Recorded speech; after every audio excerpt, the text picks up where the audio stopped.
नमस्कार शेतकरी मित्रांनो, मी चैतन्य असे अशोका सीड्स बँगलोरतर्फे आपल्या सगळ्यांचे स्वागत करतो। आज आपण मांजरेवाडी गावामध्ये आलेलो आहे। आपला अशोका सीड्स कंपनीचा गोल्डन ऑरेंज आणि येलो परेची व्हरायटी लागवड केलेली आहे।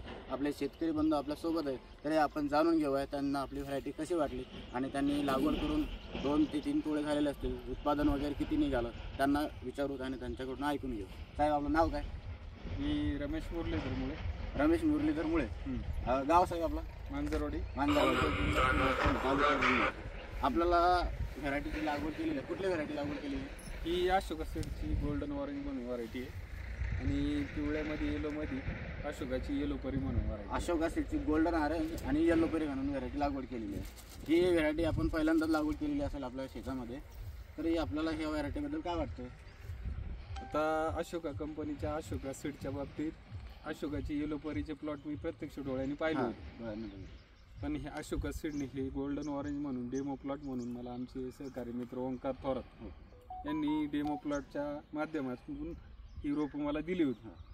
तर ह्या व्हरायटीचं विशेष म्हणजे ही व्हरायटी मला तशी खास आहे, तिचा कलर वगैरे। पण काय झाले, ही व्हरायटी मार्केटमध्ये नवीन असल्यामुळे व्यापारी लोक या व्हरायटीसाठी जास्त पसंती देत नाही। तसं उत्पन्नाच्या दृष्टिकोनातून पाहिलं तर ही व्हरायटी खरोखरच चांगली। तिचा कलर म्हणा, तिच्या झाडांच्या शाकीय फांद्या वगैरे जर पाहिलं तर एकदम चांगल्या प्रमाणात आहे। तिची रोग प्रतिकारक क्षमता चांगली, पानांची संख्या जाड असल्यामुळं फुलांची संख्या त्याला जास्त आहे, त्याच्या शाकीय जे आपण म्हणतो फांद्या वगैरे त्याला जास्त आहे। फक्त तिचा ह्या व्हरायटीचा प्रॉब्लेम एकच आहे, मार्केटमध्ये नवीन असल्यामुळं का व्यापारी लोकांना ही व्हरायटी नक्की काय हे माहीत नाही, त्याच्यामुळं तिचं आज मार्केटमध्ये नाव नाही। पण भविष्यात मला वाटतं ही व्हरायटी नक्कीच नाव कमी होईल असं मला वाटतं। या व्हरायटीच्या कलर बद्दल तुम्हाला काय वाटतं? हा आता भगवा कलर पण नाही आणि येलो पण नाही, एक गोल्डन कलर आहे, त्यामुळे व्यापाऱ्यांना असं नवीन म्हणून एक वाटतं। तरी मार्केटला भरपूर चांगल्या प्रमाणात त्याला प्रतिसाद आहे। आणि फुल कसं वाटतं तुम्हाला? कॉम्पॅक्टनेस वगैरे कशी दिसून येते फुलांचे? हे फुल म्हणजे हे टेनिस मध्येच येते जरा, टेनिस सेगमेंटमध्ये, आणि गोलाकार असल्यामुळं आणि याचा कलर आणि याचा आकार मध्यम स्वरूपाचा असल्यामुळं किरकोळ व्यापारात याला 100% मागणी राहील। चांगले। आणि फुल कडक आहे का? फुल आहे का? फुल नाही, एकदम कडक आहे, याच्या पाकळ्या वगैरे काय होत नाही, फुल एकदम कडक आहे। याच्या प्लॉटचे तुम्ही तोडण्या किती केलात? ह्या प्लॉटच्या आतापर्यंत 3 तोडे झाले। 3 तोडे झाले। फर्स्ट हार्वेस्टिंगला याला निघाला होता मला वाटतं 150 किलो माल। 150। याची प्लांट संख्या आहे 3000। याला पहिल्या हार्वेस्टिंगला निघाला होता 150 किलो, दुसऱ्या हार्वेस्टिंगला निघाला 450 किलो, आणि आज त्याची तिसरी हार्वेस्टिंग चालू आहे। पण आज माझ्या अंदाजे कमीत कमी 600-650 किलो माल याला निघायला पाहिजे अपेक्षित आहे। 3 तोड्यामध्ये सरासरी 1500 किलो पर्यंत तुम्हाला माल निघाला, तरी 3000 रुपयाला 1500 किलो 3 तोड्याला माल एक चांगला प्रमाणे निघून येतो। आणि शेवटपर्यंत माझ्या अंदाजे कमीत कमी 8, 9, 10 तोडे याच्याकडून मला अपेक्षित आहे। आणि तुम्ही लावलेली येलो परी व्हरायटी लागवड केलेली आहे, त्याच्याबद्दल तुम्ही काय सांगू शकता शेतकरी? येलो परी आज मी म्हणेल येलो परी मार्केटमध्ये सगळ्यात टॉपला व्हरायटी आहे।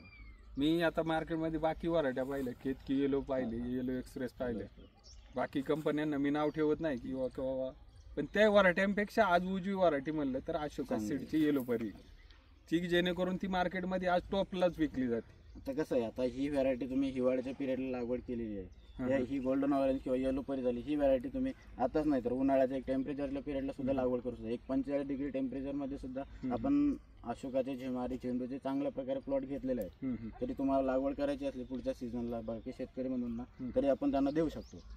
चालेल। तुम्ही शेतकरी बंधूंना काय सांगू शकता या व्हरायटीवर? तुम्ही लागवड करा असं सांगू शकतात का? मी सर्व शेतकरी बांधवांना एकच सांगेल का आज सीडच्या बाबतीत तुम्ही आपण कोणतेही सीड पहा, अशोका सीड 1 नंबरलाच आहे। इथून पाठीमागं पावसाचा काळ पहा, अशोका सीडमुळं अनेक शेतकऱ्यांचं जीवनमान उंचावलेलं आहे। कोणत्या दाण्याच्या माध्यमातून? अशोका सीडचा A5 दाणा पहा। आज आपण गावठी दाणे पाहिले, बाकी कंपन्यांचे दाण्याचे सीडचं बियाणं पाहिले तर अक्षरशः दाण्याचे प्लॉट सोडून गेले, पण जास्त पावसामुळे। पण अशोका सीड्समुळं आज ह्या झेंडूच्या प्लॉटमध्ये आपण ज्या प्लॉटमध्ये उभे इथंच आपला अशोकाचा A5 म्हणून दाणा होता, त्याचे चांगल्या प्रकारचे पैसे झाले। आणि आज सीडच्या बाबतीत अशोका 1 नंबरला आहे मला तरी असं वाटतं।